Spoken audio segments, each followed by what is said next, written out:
At the moon base, Jake and Charlie transport parts for a new weapon, but something fails and they nearly lose control.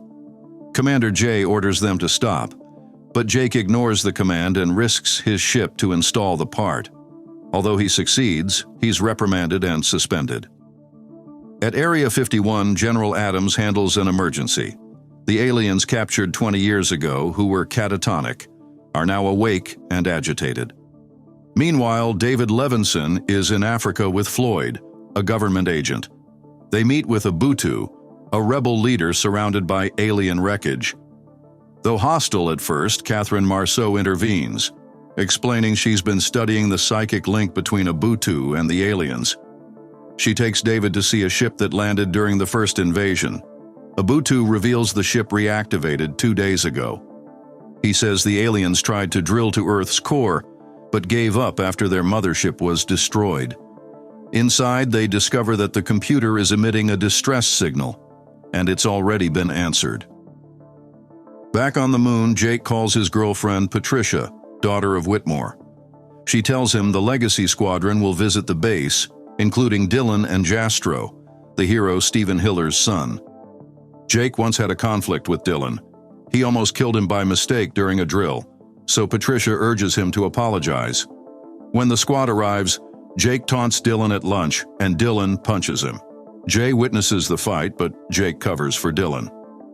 The next day, at Area 51, Dr. Isaac visits his husband, Dr. Oken, who's been in a coma since the war. Shockingly, Oken wakes up but remembers nothing. Meanwhile, Adams is told the Rhea base was destroyed, prompting a red alert. In Africa, David learns of the crisis, but Catherine is still obsessed with the crop circle drawings. Ubuntu shows his own, shaped like a machine, and claims to have deciphered part of the alien language. On the moon, a vortex appears in the sky. It's a wormhole. A strange sphere emerges, matching Ubuntu's vision. A transmission is sent to President Lanford and David. David realizes it's a ship, but not of the same alien type, and urges caution. Lanford lets the ESD Council decide, and they vote to attack. Yang fires the lunar weapon and downs the sphere. David wants to study it, but is forced to return to DC, infuriating him. Lanford declares they repelled a second invasion, worrying Whitmore. Whitmore feels these are not the same aliens. Patricia tries to calm him, but when she visits, he's gone. Understanding David's frustration, Jake steals a ship and travels to Africa to pick up David, Floyd, Ubuntu, and Catherine. After a dangerous journey through mothership wreckage, they find the sphere.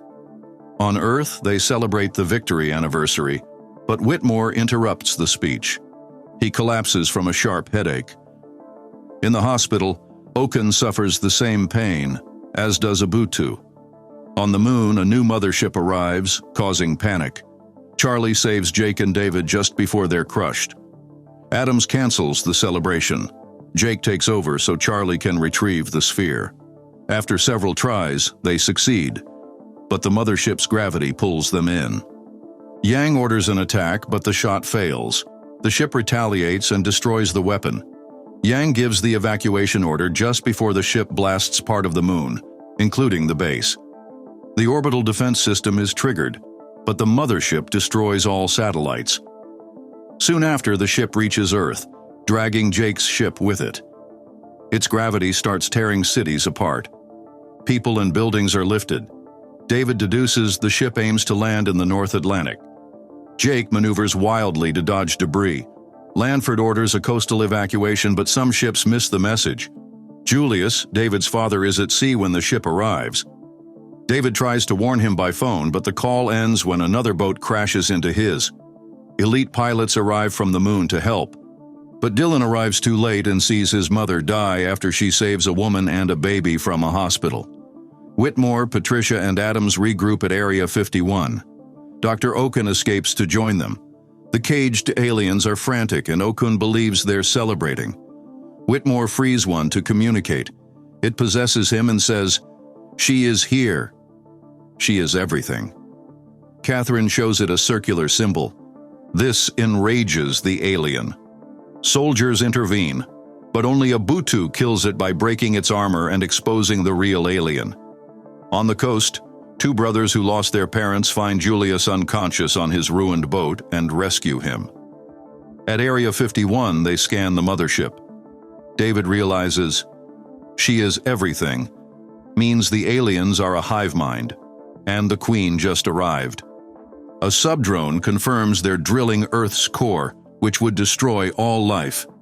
David explains they won the first war by killing the Queen, so there's no need to destroy the ship, just her. Lanford approves the mission. Drones will remove shields. Fighters will cover bombers with cold fusion warheads to kill the Queen. The ship fires, its shield is strong, and bombers go down. Jake suggests flying inside. Dylan agrees and Adams approves. Inside, they find an alien ecosystem. Meanwhile, Whitmore wakes up and warns Patricia. The Queen knows they're coming. Patricia runs to warn them, but it's too late. The Queen emits a wave that disables the fighters. Though they crash, the pilots drop the bombs, but she's shielded by a force field. A second wave disables satellites, Area 51, and the presidential bunker. The mothership takes advantage and destroys the bunker, killing Lanford. Military leaders name Adams the new president. Catherine and Ubuntu decipher Okun's drawings. They describe an intergalactic war and stopping an enemy before it reaches Earth. Ubuntu concludes the sphere is an ally, since the aliens fear it. On the ship, Jake, Dylan, and a few others survive and hide in the ecosystem. At the base, Okun opens the capsule with a special laser and scans the sphere, unsuccessfully. Floyd touches it and it absorbs his hands, then releases him. It begins speaking English, having learned from his mind. Simultaneously, the Queen suits up with massive armor, and the top of the ship detaches to attack. The sphere explains it intercepted the alien distress signal and came to warn them, but was attacked. Her species calls those ships harvesters. They extract planetary cores as fuel. She is the last of her kind and has advanced tech. On a hidden planet, she trains refugees to fight the invaders. That's why the aliens want to destroy her. But now that she's active, the Queen can track her. David suggests using this. Hide the real sphere in an isolated chamber and launch a decoy with its signal and fusion bombs. If the Queen follows the signal, they might destroy her. Adams offers an old radar truck to track it. Since satellites don't work, someone must fly the decoy ship manually and detonate the bombs, knowing they won't survive. Patricia volunteers, but Whitmore steps in and takes the mission. Julius wakes up and convinces the brothers to take him to Area 51. Out of fuel, they stop at a gas station and find a school bus full of abandoned kids. Julius takes the wheel and brings them all along. On the mothership, the pilots find the enemy hangar. Jake moves ahead, insults the aliens, and urinates on the floor to distract them while the others steal the jets. The aliens don't take Jake's mockery well and open fire, but before they can hit him, the pilots take off and pick him up. The enemies chase them and begin closing the gates, forcing the pilots to pull extreme moves to survive. Amid the chaos, Jake apologizes to Dylan for nearly killing him years ago. After several close calls, they manage to escape just before the gates shut. At the base, everyone prepares for the attack. Patricia, despite her protests, watches her father leave and decides to fly too and help. At that moment, Julius and the kids arrive on the bus just as the Queen and her army land. As the battle begins, David notices the bus and moves it to his sector for safety. The sphere is placed in the isolation chamber, and the Queen falls for the trap, detecting the fake signal. Patricia flies near her father's plane and says goodbye before he completes the mission. David sets up a shield around the alien army to contain the blast. Whitmore enters the Queen's ship and detonates the bombs. For a moment, everyone believes the fight is over, but the aliens continue attacking, and the base's main weapon is destroyed. Through the smoke, they discover the Queen is still alive, protected by her personal shield. David boards the bus with Julius and the kids to flee, while the Queen starts chasing them. Ground soldiers return to the base to protect the sphere, and the pilots attack the Queen, but her shield holds. The ship crew reports there are only 6 minutes left. Then Patricia notices the Queen briefly drops her shield when attacking. She uses that moment to hit the weak spot, breaking the shield and leaving her exposed. The Queen strikes back and hits her plane. Patricia escapes with a parachute just before the crash. The Queen goes after her, but Dylan and the others return and attack her with her own technology. Inside the base, the aliens find the sphere guarded by Okun and Isaacs and transmit the location to the Queen. Dylan and his team lose control of their jets as the Queen uses her mental link to assemble her tech and build a new shield. Abutu and Floyd run to the chamber to help. During the clash, Isaac is injured while Umbutu and Floyd kill the remaining aliens. Okun must say goodbye to his husband.